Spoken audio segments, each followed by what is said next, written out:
성경 공방 구독 좋아요 알람 설정하고 가요.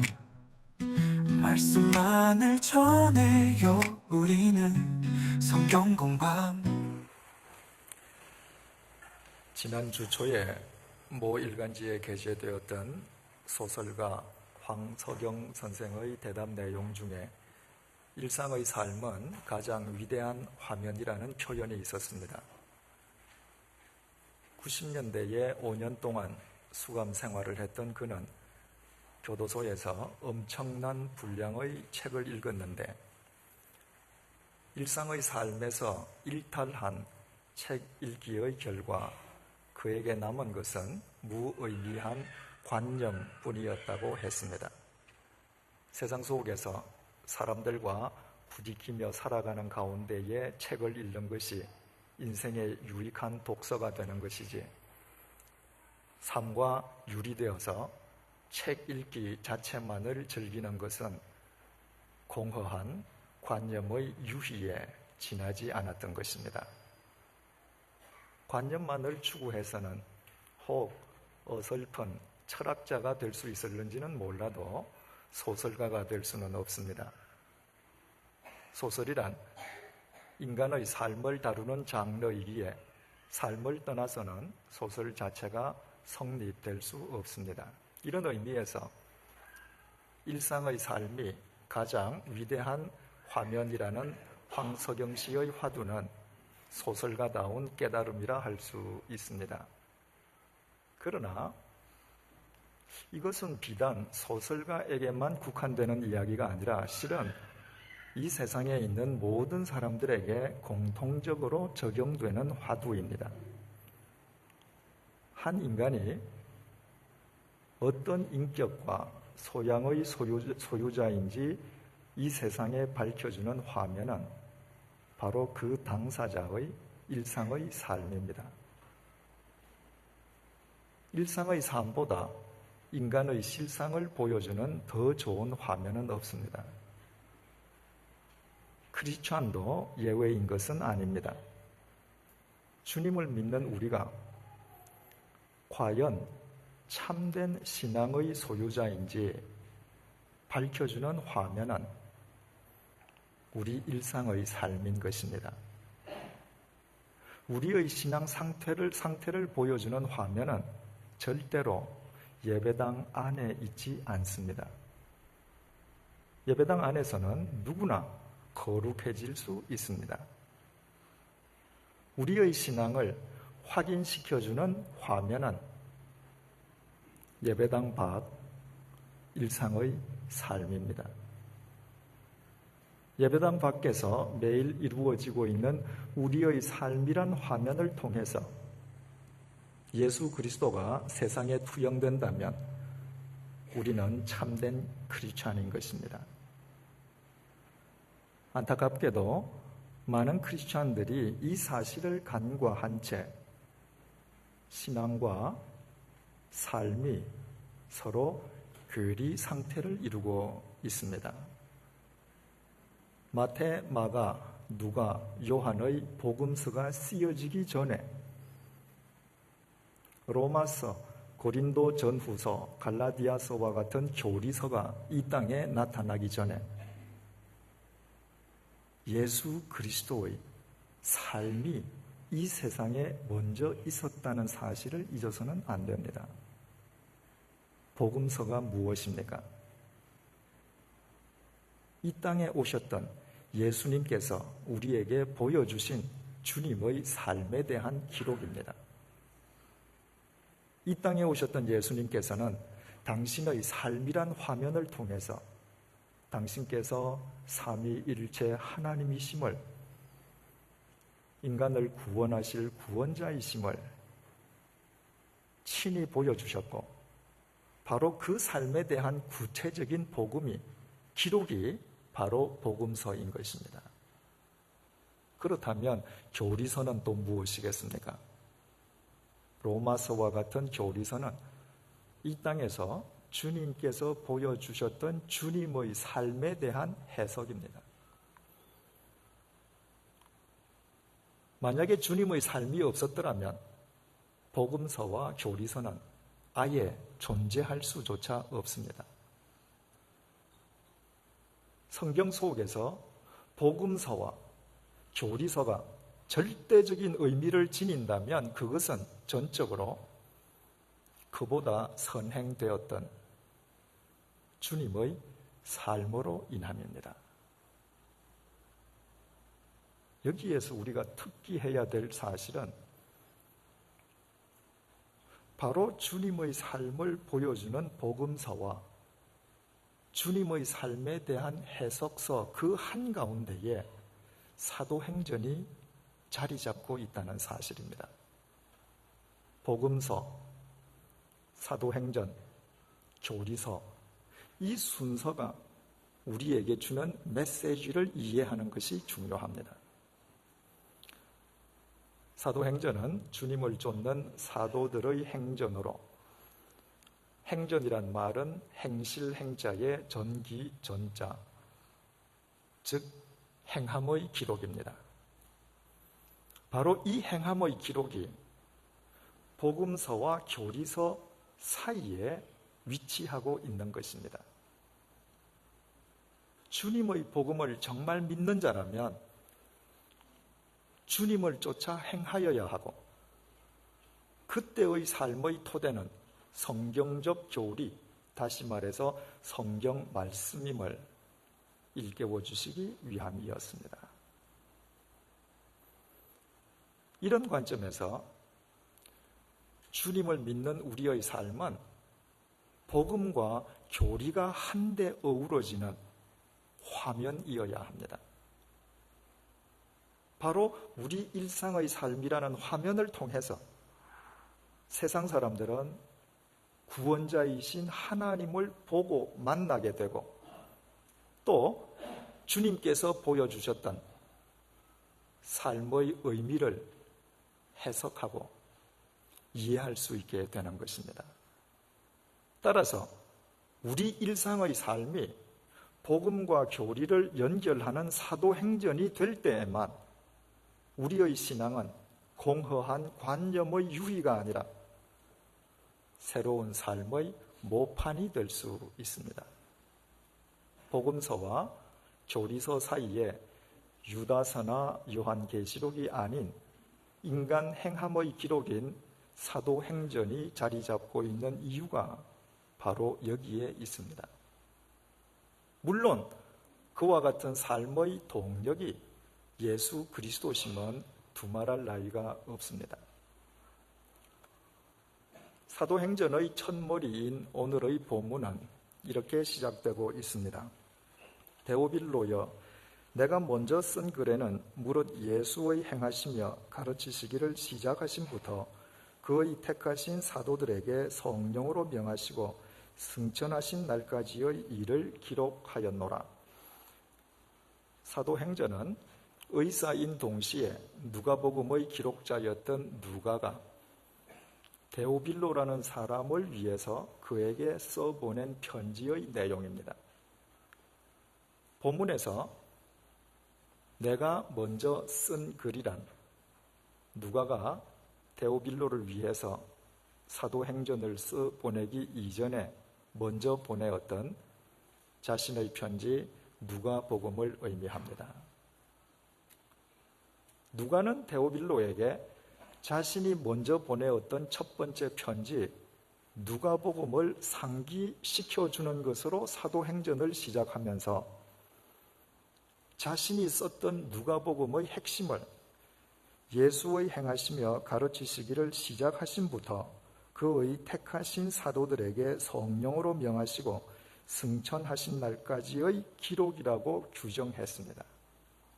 한마디로 자신이 쓴 누가복음은 이 땅에 오신 주님께서 보여주셨던 주님의 삶에 대한 기록이라는 것입니다.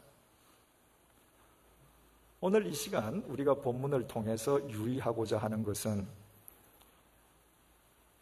누가가 예수님의 삶을 예수의 행하시며 가르치시기를 시작하심부터라는 구절로 설명하면서 행하시며라는 단어를 가장 먼저 사용했다는 사실입니다. 예수님께서 이 땅에 오셔서 가장 먼저 행하셨던 것은 사람을 가르치시는 것이 아니었습니다. 예수님께서는 이 땅에서 사람을 가르치려 하시기 전에 먼저 당신께서 행하셔야 될 것을 행하셨습니다. 예수님의 가르치심이 더없이 소중한 것은 예수님의 그 가르치심이 그보다 선행되었던 예수님의 행하심의 뿌리를 내리고 있기 때문입니다.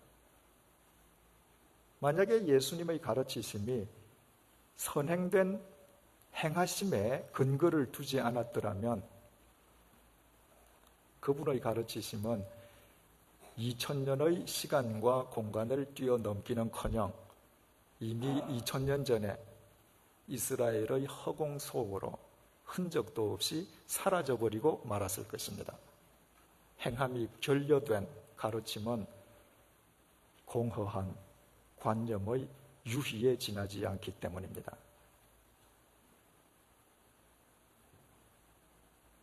예수님께서는 이 땅에 오셔서 인간을 가르치려 하시기 전에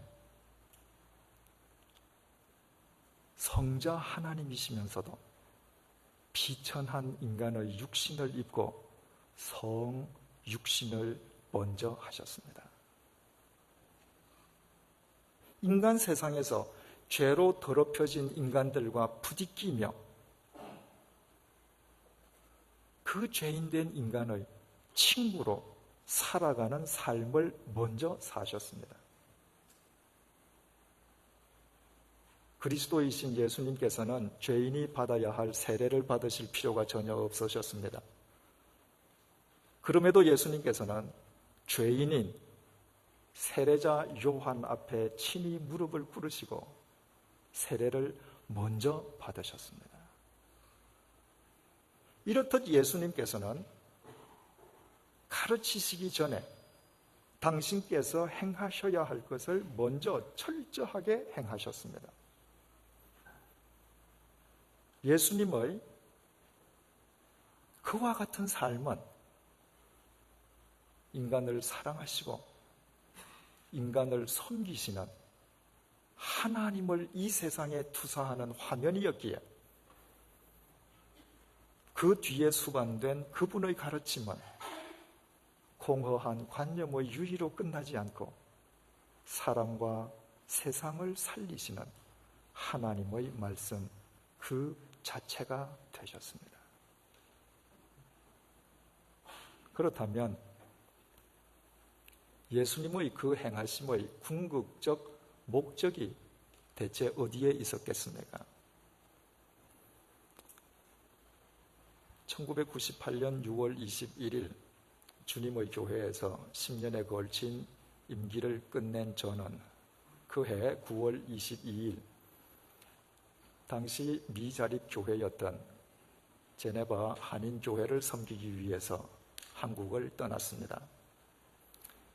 제네바에 도착한 지 엿새 만에 제네바 시 당국으로부터 거주 허가가 나왔으니 필요한 수속을 발부하는 통보를 받았습니다. 그 이튿날 절차에 따라 먼저 지정된 병원을 찾아가서 엑스레이 사진을 찍은 뒤에 국제경찰서를 찾아갔습니다. 우리나라에서는 외국인의 국내 거주와 관련된 업무를 법무부가 담당하지만 제네바에서는 국제경찰서 소관이었습니다. 그곳에서 필요한 수속을 다 끝내고 나자 담당 경찰관은 제가 제출했던 거주 허가 신청서 사본에 필요한 직인과 스탬프를 찍은 뒤에 제게 되돌려 주었습니다. 이를테면 그 사본은 2, 3주 후 정식 허가증이 나오기까지 유효한 임시 허가증인 셈이었습니다. A4 용지 크기의 그 사본을 받는 순간에 저는 처음에는 제 눈을 의심했습니다. 그런데 몇 번이고 살펴보아도 그 사본의 한가운데에는 에트랑제라는 붉은 스탬프가 분명히 찍혀 있었습니다. 그것은 제게 신선한 충격과 동시에 감동으로 다가왔습니다. 프랑스어로 에트랑제란 외국인을 의미합니다. 프랑스어를 모국어로 사용하는 제네바에 간 이상 한국인인 저는 변명의 여지 없는 외국인이고, 외국인인 제게 외국인을 의미하는 에트랑제 붉은 스탬프를 찍은 것은 조금도 이상한 일이 아닙니다. 그럼에도 제가 에트랑제란 그 스탬프를 보고 신선한 충격과 감동을 동시에 받았던 것은 대학교에서 프랑스어를 전공하고 특히 까뮤의 소설 에트랑제에서 깊은 감명을 받았던 제게 그 단어의 의미는 평소 외국인 이상이었기 때문입니다. 까뮤가 인간의 부조리를 고발하는 소설을 쓰고 그 소설에 에트랑제라는 제목을 붙일 때 그는 그 단어를 이방인이란 의미로 사용했습니다. 이방인 역시 외국인을 의미하고 있습니다. 그러나 까뮤가 그 단어를 사용할 때 그 에트랑제라는 단어는 도저히 이 세상과 어울릴 수도 융화할 수도 없는 국외자, 다시 말해 아웃사이더의 의미로 그 단어를 사용했습니다. 저는 그때까지 세상을 살아가면서 단 한 번도 제 자신을 이방인이라거나 아웃사이더로 여겨본 적이 없었습니다. 언제 어디서나 인사이더가 되기 위해서 최선의 노력을 하며 살았습니다. 그런데 한국을 떠나서 머나먼 스위스 땅에서 둥지를 틀고서야 스위스 국적법상으로나 하나님의 법상으로나 이방인에 지나지 않는 제 자신의 실체를 뼈저리게 느꼈던 것입니다. 죽음과 사망의 한가운데 제 삶의 뿌리를 내리고 살던 저는 하나님 앞에서 변명의 여지조차 없는 이방인이었고 하나님 나라와는 전혀 어울리지 않는 국외자였습니다. 진리와 생명에 관한 한 저는 철저한 아웃사이더에 지나지 않았습니다.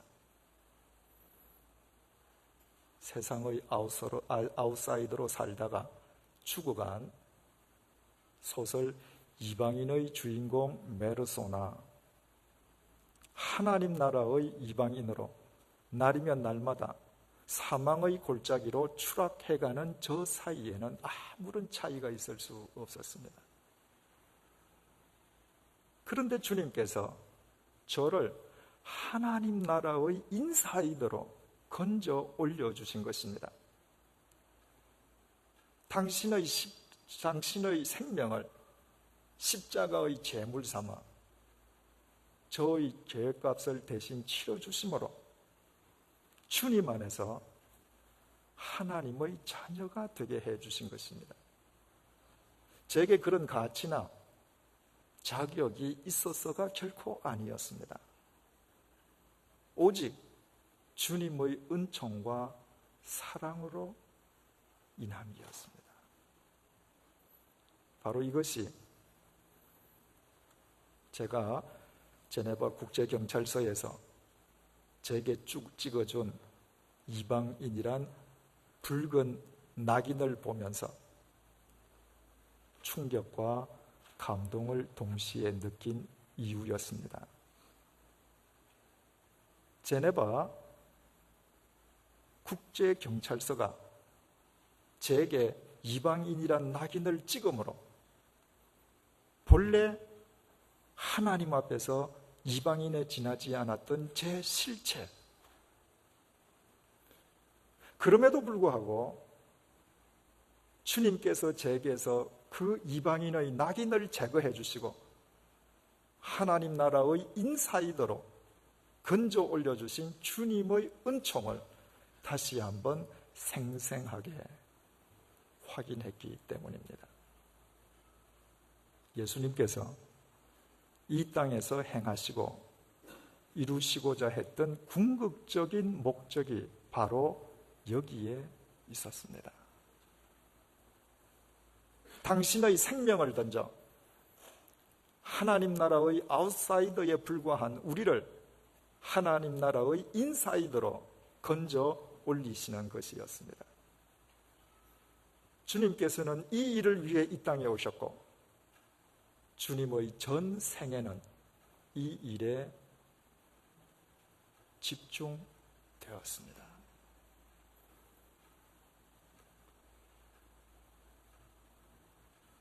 그로 인해서 우리는 하나님 나라의 자녀로 살게 된 것입니다. 주님께서 우리에게 당신이 누구신지 먼저 가르쳐 주신 뒤에 우리가 그 모든 것을 이해한 다음에야 우리를 위해 당신의 생명을 던지신 것이 결코 아니었습니다. 주님께서는 이미 2000년 전에 당신의 생명을 던져 우리를 구원하셨습니다. 그리고 2000년이 지난 지금 주님께서는 당신이 누구신지 우리에게 가르쳐주고 계신 것입니다. 그렇기에 주님의 가르치심은 공허한 관념이 아니라 우리 생명의 원천이 되고 주님의 삶 자체는 우리의 복음이 되는 것입니다. 이 복음을 진정으로 우리가 믿는다면 이제 우리에게 남은 것은 우리의 삶을 그 복음에 뒤이은 사도행전으로 일구는 것, 우리 일상의 삶을 예수 그리스도를 이 세상에 투영하는 위대한 화면으로 일구는 것 이외에 무엇이 또 달리 있을 수 있겠습니까? 사도행전이라는 책 제목은 헬라어 프락세이스 아포스톨론을 그대로 직역한 것입니다. 우리말 행전으로는 그 단어가 복수인지 단수인지 구별할 길이 없습니다. 그러나 헬라어 프락세이스는 행위, 행함, 행동을 의미하는 프락시스의 복수형입니다. 그래서 영어 성경은 이 단어를 인간의 행동을 뜻하는 단수형 act가 아니라 복수형 acts로 정확하게 번역하고 있습니다. 믿음은 한순간의 감정에 의거해서 한 번 주님을 쫓는 액트로 그치는 것이 절대로 아닙니다. 믿음이란 일상의 삶이 액트로 지속되는 것을 의미합니다. 그때만 우리의 삶은 이 세상에 주님의 생명을 비추어주는 복음의 화면일 수 있고 이 세상을 살리는 사도행전일 수 있습니다. 우리말 성경은 교회를 가리키는 헬라어 에클레시아를 가르칠 교자와 모일 회자를 써서 교회, 즉 가르치는 모임이라는 뜻으로 번역을 했습니다. 한국 교회가 2000년 교회 역사상 유례 없이 성경 공부에 열심인 것은 이와 무관하지 않을 것입니다. 심지어는 믿지 않는 사람들조차도 교회하면 가르치는 곳을 먼저 연상합니다. 그러나 교회의 역사를 밝혀주는 사도행전의 첫머리인 오늘의 본문은 예수님을 소개하면서 가르친다는 동사 이전에 행하셨다는 동사를 가장 먼저 사용했음을 우리는 기억해야 합니다. 이미 말씀드린 것처럼 예수님께서는 가르치시기 전에 행하셔야 할 것을 먼저 행하셨음을 분명히 하기 위함이었습니다. 따라서 교회는 세상을 가르치려 하기 전에 먼저 주님을 쫓아 사는 사람들의 모임이어야만 합니다. 그때에만 교회는 생명력으로 충만한 예수 그리스도의 화면일 수 있습니다. 주님의 삶이 결여된 성경 공부는 소설가 황석영 씨의 표현을 빌리자면 공허한 관념의 유희에 불과하고 크리스찬에게 그보다 더 백해 무익한 인생 낭비는 없습니다. 100주년 기념교회 창립과 관련해서 많은 분들께서 축복의 글을 보내어 주셨습니다. 그 가운데 두바이 한인교회의 신철번 목사님의 글도 있었는데 신 목사님의 글은 다음과 같은 기도문으로 끝나고 있었습니다.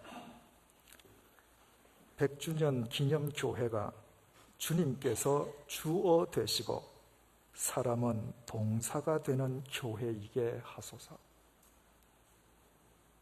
교회를 단 한 문장으로 이보다 더 잘 표현할 수는 없을 것 같습니다. 교회는 주님을 주어로 모시고 인간은 그 주어와 전적인 종속 관계를 맺는 사람들의 모임입니다. 크리스찬은 교회의 주어이신 주님의 동사가 되기 위해서 자신의 손과 발을, 자신의 삶을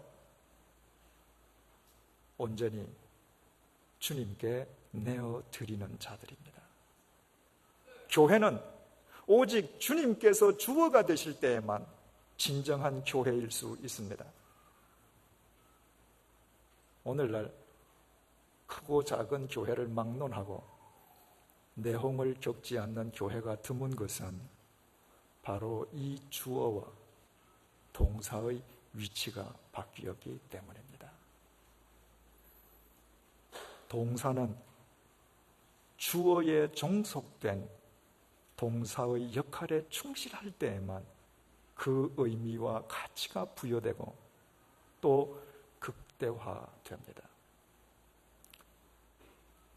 사랑하는 교우 여러분, 양식이 없어서 주림이 아니며 물이 없어서 가람이 아니요 오직 영적 기갈로 인해 시달리던 우리에게 주님께서는 100주년 기념교회를 허락하셨습니다. 그러나 100주년 기념교회는 건물이나 제도가 아니라 이 교회를 이루고 있는 우리 자신들임을 결코 잊어서는 안 됩니다. 앞으로 이 교회가 교회다운 교회가 되느냐의 여부는 전적으로 우리의 삶에 달려 있음을 기억하십시다. 우리 모두 부족하기 짝이 없는 우리를 100주년 기념교회로 불러주신 주님의 은혜에 감사드리면서 이제부터 우리의 삶을 주님 안에서 액트가 아닌 액트, 사도행전으로 일구어 가십시다. 우리 일상의 삶이 예수 그리스도를 이 세상에 투사하는 위대한 복음의 화면이 되게 하십시다. 교회의 주어 되신 주님을 위해 우리의 손과 발을, 우리의 머리와 심장을, 우리의 삶을 온전히 주님의 동사로 내어 놓으십시다. 이 길만이 내가 살고 우리가 살고 민족을 살리고 인류를 살리는 길입니다. 알고 계십니까? 이를 위해서 주님께서는 한국 교회 행전의 역사적 현장인 이곳 양화진으로 우리를 불러내셨습니다. 기도하시겠습니다. 주님, 우리는 우리의 허물과 부족함을 너무나도 잘 알고 있습니다. 그런데도 주님께서는 미천한 우리를 이곳으로 불러주시고 우리로 하여금 100주년 기념교회를 이루게 하셨습니다. 이제 우리 모두 낮고 겸손한 마음으로 주님을 우리의 주어로 모십니다. 우리 자신을 주님의 동사로 내어 놓습니다. 우리의 삶이 주님 안에서 이 시대를 위한 사도행전으로 일구어지게 하옵소서. 우리 일상의 삶이 주님의 사랑과 생명의 빛을 이 어두운 세상에 비추는 가장 위대한 화면이 되게 하옵소서. 이 넓고 넓은 세상에서 우리를 이곳 양화진으로 불러내신 주님의 뜻이 예배당 밖 우리 일상의 삶 속에서 온전히 이루어지게 도와주옵소서. 예수님의 이름으로 기도드립니다. 아멘. 성경 공방 구독 좋아요 알람 설정하고 가요. 말씀만을 전해요. 우리는 성경 공방